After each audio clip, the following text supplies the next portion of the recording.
talks with Adam Fitzgerald, or hears him speak in a group, knows he's always searching through the annals of politics, corruption, hypocrisy, searching and searching, talking of revolution, integrity, or poetry, or muckraking journalism. I think I finally figured out what Adam is looking for. A generation older than mine called it the lost community of love. It's a community that has been with us since at least the last ice age, and nobody has been able to silence it. I think I'm also beginning to understand what we do at the Jack Kerouac School. We try to improve and refine and make necessary our writing, sure. But what we're really doing is trying to recover the annals, searching the record books of our hearts and minds for traces of that lost community, that community of love, which is not lost after all. I think it's in the hearts of its seekers. When I awoke, I was blocks away, covered in blood. They made each other cocktails, always vodka tonics, Bloody Marys, mimosas, jazz records, Sesame Street, snacks, crackers. One was a coyote, one was a hare, both predators. Probably part of language from Mattel, Adnan to Anne Waldman. Kintsukuroi, Japanese art of repairing broken pottery. Opening a portal to hell. To avoid another unhoused man doing the fentanyl fold on the corner. These are the spokes of the Buddhist wheel. A local newspaper between Flint and Detroit in the 1970s. Shamble, hysteria, secret ruin. I'd like to imagine I was a Black Panther. I want to introduce Adam Fitzgerald. He writes about portals. He is working on a neo-noir science fiction, occultist, hard guy, soft touch book titled 3. There's grit in this book, grit in this author. There's kindness in this book too. You have to read through the grit to find it. In this author, you glimpse the community of love. Adam keeps looking to find it between Flint and Detroit, between Valerie Schwung says, the tar of the streets and the ghosts in the air. The writing has gotten good over the course of 2 years. The writing is a portal, he keeps telling us. His new title is Pinata Portal. Words by Adam W. Fitzgerald and watercolors by Cindy A. Keith. Oh, and there is the band, Quells, playing tonight, Skylark Lounge in Denver. Doors at 7, music at 8. Adam needs to be there, so I'll turn the microphone over to him, an artist working to share education, to empower humanity, and to protect nature. Woo!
This is a presentation relating to my critical thesis, which is entitled Revolutionary Portals. So this is an exploration of evidence and research into the collapse of late-stage capitalism and maybe some potential solutions for the coming revolutions, because there is no war but class war. So what are revolutionary portals? Revolutionary portals are people or the works they have created to connect class struggles and spread class consciousness across space-time. A few of these figures will be reoccurring, like Dr. Jason Hickel, a South African professor of anthropology and advisor to parliaments across Europe, or Fred Hampton, who famously fed tens of thousands of children with the Black Panthers free breakfast program and was killed by the FBI as part of COINTELPRO's efforts to discredit, disrupt, and destroy, as documented explicitly in the recent film Judas and the Black Messiah by Shaka King. Highly recommend that one. Here, Fred Hampton is seen at the free breakfast program in Chicago in 1969 with one of his famous quotes, "Everything would be all right if everything was in the hands of the people, and we are going to have to put it back into the hands of the people." So together today, we are going to work our way through this maze of memes, and even though we don't have time for me to read every data table or infographic, most of this info is available at my website, underflowrecords.com, or a meme page that we've been building at Time4Revolution9 on Instagram. I've also brought some printouts that are in the middle of each aisle for anyone interested. There's a public link too. These answers are never simple, but I've taught in too many public schools. Now in Denver, but for years in Detroit, while the Flint water crisis unleashed intergenerational trauma nearby, death and disease upon thousands of Michigan families, all due to the decisions of policymakers, avoidable tragedies. It's hard not to wonder if my mom's fatal ALS and my father's current multifaceted cancers aren't connected to the Flint water crisis. I grew up only 15 minutes away. And growing up, the first time I heard the terms KKK or rape was in a story about the KKK burning a cross in my grandparents' yard after leaving a letter in their mailbox threatening to kidnap and rape their daughter, my mother, if my grandfather, Jim Fitzgerald, continued supporting the civil rights movement and outing Michigan politicians as Klan members in his writings in the Detroit Free Press. There's my grandfather, Jim Fitzgerald, receiving an award from the National Newspaper Association. For most, class isn't a choice, it's just reality. Class struggle is the result. The terms are simple, fight or die. Usually lived experience leads to revolution. So I ask, what would radicalize you? In 2010, I began my student teaching on 8 Mile, where I would teach until 2015, when I began dabbling in journalism, copywriting, and editing. And these were all intense hours for wages that I couldn't survive on, especially with student debt. Since I began teaching in 2010, billionaires' wealth has increased over 300%. Elon Musk, for example, has increased his wealth over 16,000%, becoming the world's first trillionaire. US war spending has increased into the trillions, with hundreds of billions being sent to Ukraine and Israel. The US has spent trillions in corporate relief and bailouts. Meanwhile, the federal minimum wage has stayed the same, no increase since 2010. 0%. Since I started teaching in 2010, billionaires have tripled their wealth and governments have spent trillions on war and corporate bailouts, all while the federal minimum wage has not risen whatsoever, and teacher pay rarely keeps up with inflation. Most districts have experienced pay cuts. I'm a lifelong lover of learning and an ardent believer in the power of education to humanize, to teach us to listen, to empathize, to come together in community. Culture is formed through art and artists. Our identities form around our likes and dislikes. But when did we get so divisive? It's by design. What would unite and radicalize us? Education is a start. Work of arts can be portals. This map shows which states have more prisons in them versus which states have more colleges in them. Can you guess which color is which? The few purple states are the ones with more colleges than prisons.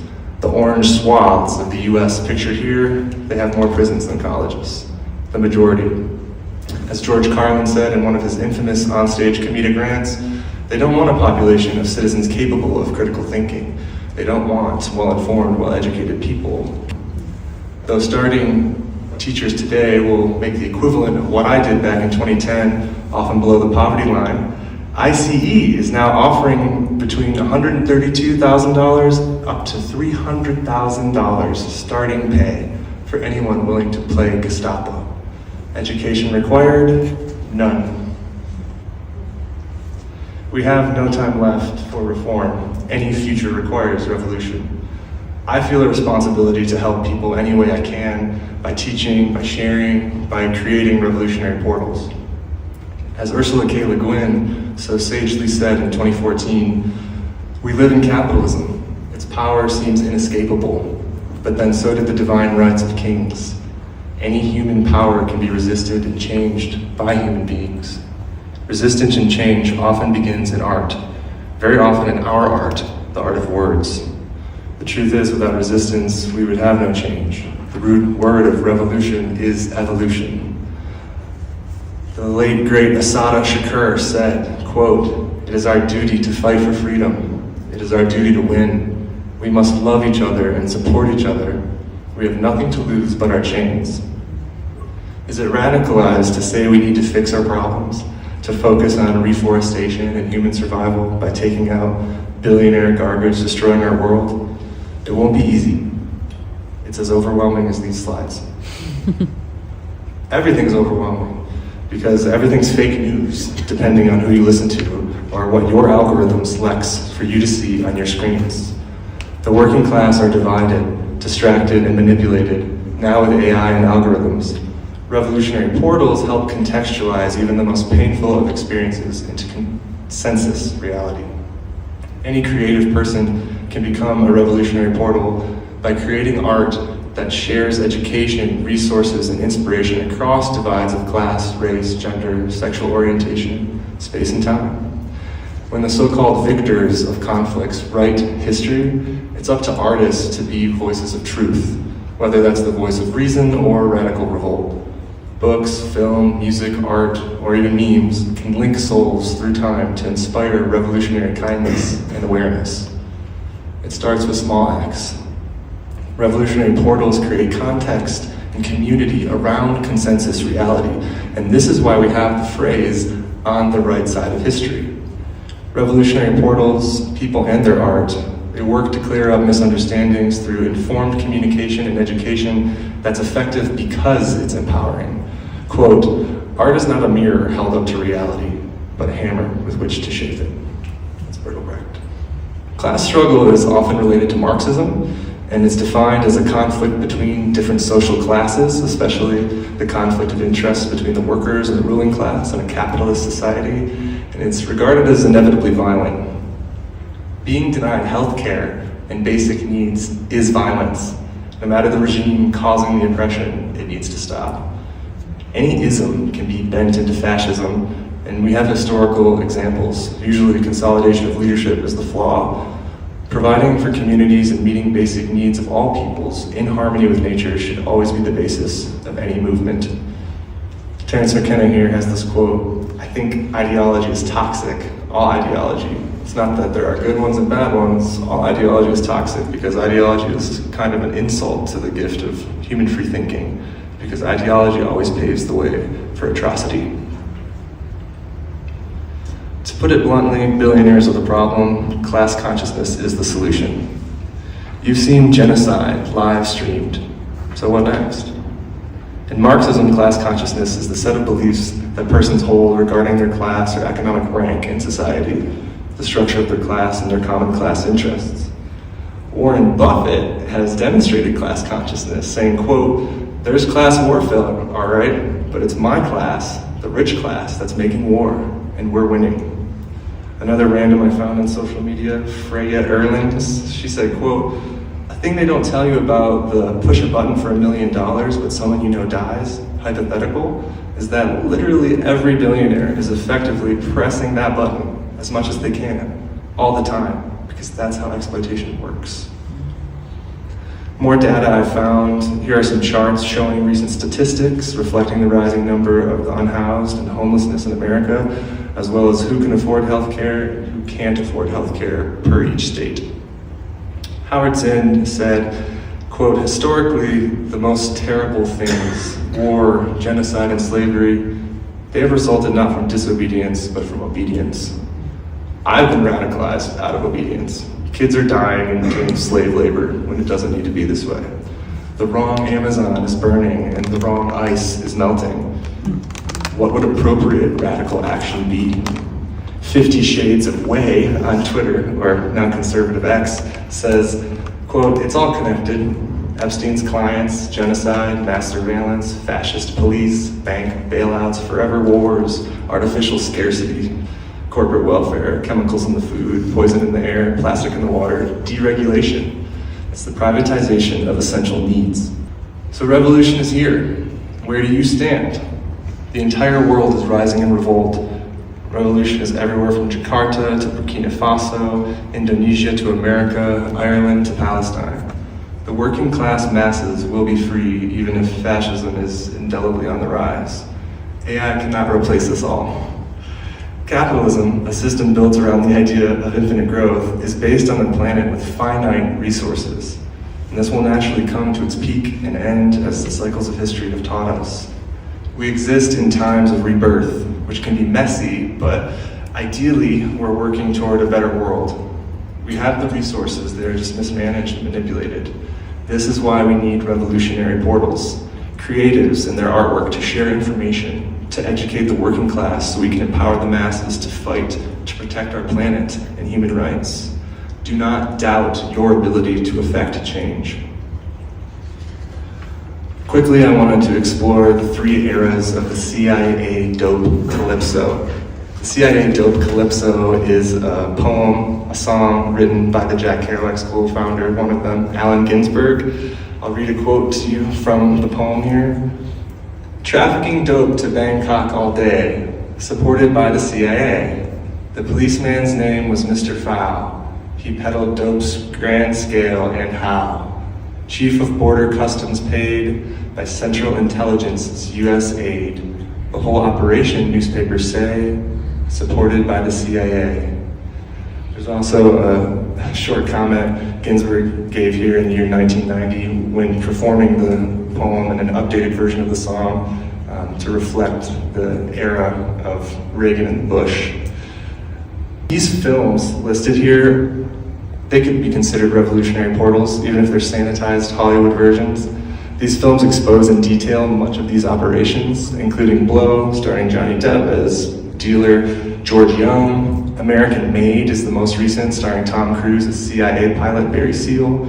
And Kill the Messenger stars Jeremy Renner as the journalist Gary Webb, who broke a lot of this open in the late 90s with his Dark Alliance series. So real quickly, Era 1, this was the 1960s and the 1970s. This was the heroin age. The CIA trafficked heroin from Southeast Asia through its covert networks in Laos, Vietnam, and Thailand, flooding US communities with drugs that weakened the civil rights, counterculture, and anti-war movements. This was an intentional disempowerment parallel to COINTELPRO's campaign to discredit, disrupt, and destroy domestic dissent. Era number 2 is the 80s and the 90s, the cocaine age, most evidently documented with these films. Through the Iran-Contra network, the CIA traded guns for cocaine with Latin American cartels, funding Contra insurgencies while unleashing the crack epidemic across America's poorest neighborhoods. And this was an operation that Gary Webb documented in his Dark Alliance series and was later confirmed by the CIA's own Inspector General report that they put out in 1998. The third era brings us up to today, the 2000s and the 2010s, the opium age.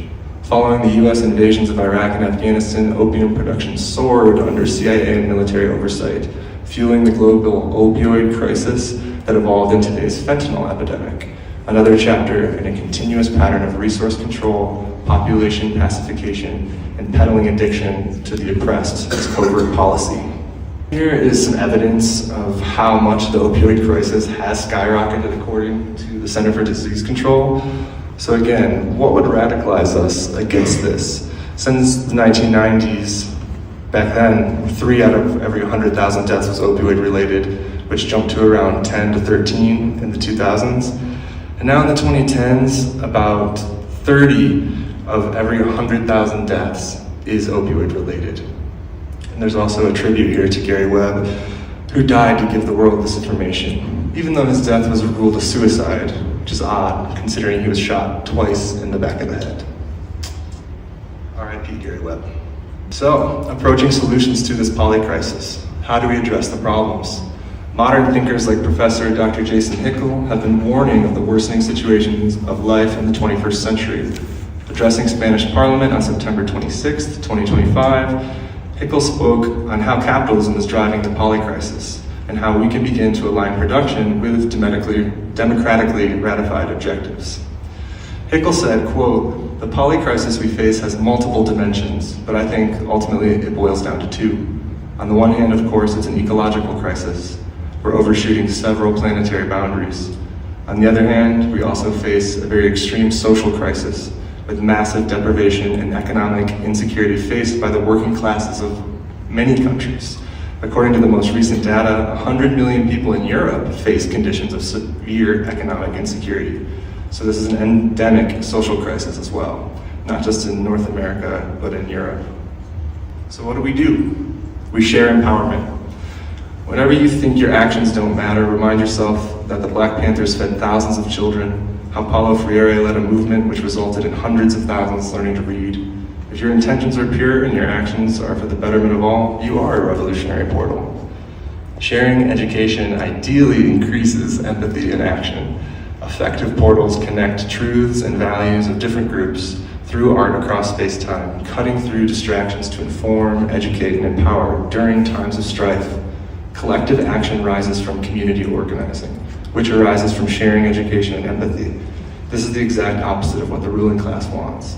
As Fred Hampton said, it doesn't matter what color you are, there's only two classes, the working class and the ruling class.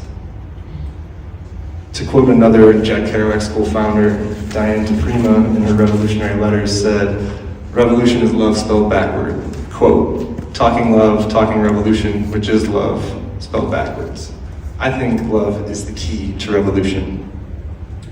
Yes, the imperial manipulation can be really overwhelming, but we create consensus reality through revolutionary portals, and all activists know we are being monitored online, but we still need to share information. Astronomer Carl Sagan once said that books break the shackles of time. A book is proof humans are capable of working magic. And this is what I mean when I talk about revolutionary portals. We have the power to lift each other up. George L. Jackson, author of Soul Dead Brother and Blood in My Eye, is another who was murdered by the US government for becoming a famous activist and author while in prison. He said, quote, "Settle your quarrels, come together, understand the reality of our situation, understand that fascism is already here, that people are already dying who could be saved, that generations more will live poor, butchered half-lives if you fail to act. Do what must be done. Discover your humanity and your love and revolution. Most are scared or complacent, but I fear for the future. Hopelessness is a tool of oppression. Your actions can empower communities. Poetry cannot feed the hungry or shelter the unhoused or bring back the dead. All the problems of the world cannot be addressed, let alone solved in a thesis panel. But what if we dared to do better? We have to try. What would radicalize us to save Earth? What if we work together to become revolutionary portals, linking movements, overcoming adversity, to build a better world in the name of human decency? To save our planet, we need power to the people, and we can overthrow yet another regime. It's revolutionary to work together toward a consensus reality that could create better opportunities for all. Through strikes, boycotts, community movements, food drives, river cleanups, events to help feed the unhoused, we have the power. Rosa Luxemburg, author of Reform and Revolution, said, "Those who do not move do not notice their chains. The most revolutionary thing one can do is always to proclaim loudly what is happening." Thank you.